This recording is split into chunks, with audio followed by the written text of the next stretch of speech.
ओम नमो भगवते वासुदेवाय। श्रीमद् भगवत गीता 15वां अध्याय। भगवान बोले, आदि पुरुष परमेश्वर रूप मूल वाले और ब्रह्मा रूप मुख्य शाखा वाले जिस संसार रूप पीपल के वृक्ष को अविनाशी कहते हैं तथा वेद जिनके पत्ते कहे गए हैं, उन संसार रूप वृक्ष को जो पुरुष मूल सहित तत्व से जानता है वह वेद के तात्पर्य को जानने वाला है। उस संसार वृक्ष के तीनों गुणों रूप जल के द्वारा बढ़ी हुई विषय भोग रूप कपोलों वाली देव मनुष्य और कीर्तक आदि योनि रूप शाखाएं नीचे और ऊपर सर्वत्र फैली हुई हैं तथा मनुष्य लोक में कर्मों के अनुसार बांधने वाली अहंता ममता और वासना रूप जड़ें भी नीचे और ऊपर सभी लोकों में व्याप्त हो रही हैं।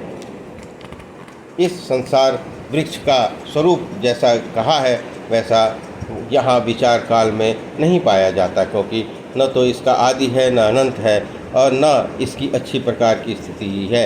इसलिए इस अहंता ममता और वासना रूप आदि दृढ़ मूल वाले संसार रूप पीपल के वृक्ष को दृढ़ वैराग्य रूप शास्त्र द्वारा काटकर उसके पश्चात उस परम पद रूप परमेश्वर को भली भांति खोजना चाहिए, जिसमें गए हुए पुरुष फिर लौटकर संसार में नहीं आते और जिस परमेश्वर से इस पुरातन संसार वृक्ष की प्रवृत्ति विस्तार को प्राप्त हुई है उसी आदि पुरुष नारायण के मैं शरण हूँ। इस प्रकार दृढ़ निश्चय करके उस परमेश्वर का मनन और निधिध्यासन करना चाहिए।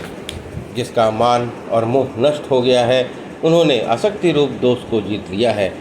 जिसकी परमात्मा के स्वरूप में नित्य स्थिति है और जिनकी कामनाएं पूर्ण रूप से नष्ट हो गई हैं, वे सुख दुख नामक द्वंद्वों से विमुक्त ज्ञानी जन उस अविनाशी परमपद को प्राप्त होते हैं।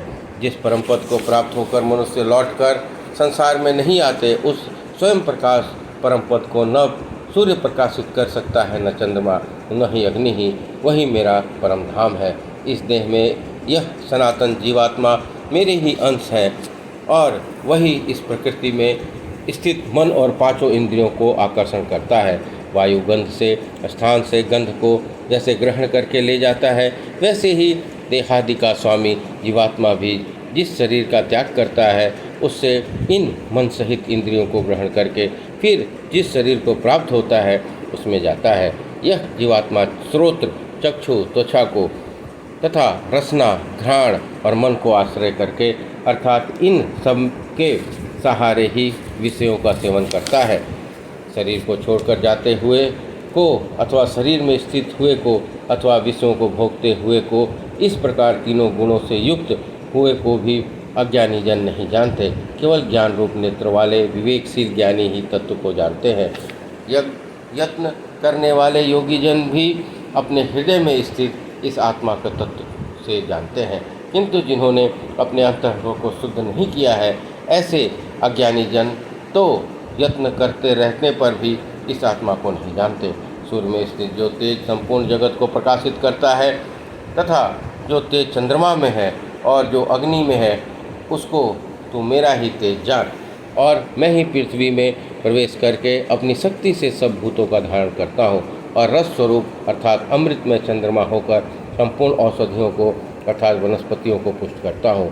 मैं ही सब प्राणियों के शरीर में स्थित रहने वाला प्राण और अपान से संयुक्त वैष्णवर अग्नि रूप होकर 4 प्रकार के अन्न को पचाता हूँ। मैं ही सब प्राणियों के हृदय में अंतर्यामी रूप से स्थित हूँ। मुझसे ही स्मृति ज्ञान और पोहन होता है और सब वेदों द्वारा मैं ही जानने के योग्य हूँ और वेदांत का कर्ता और वेदों का जानने वाला भी मैं ही हूँ।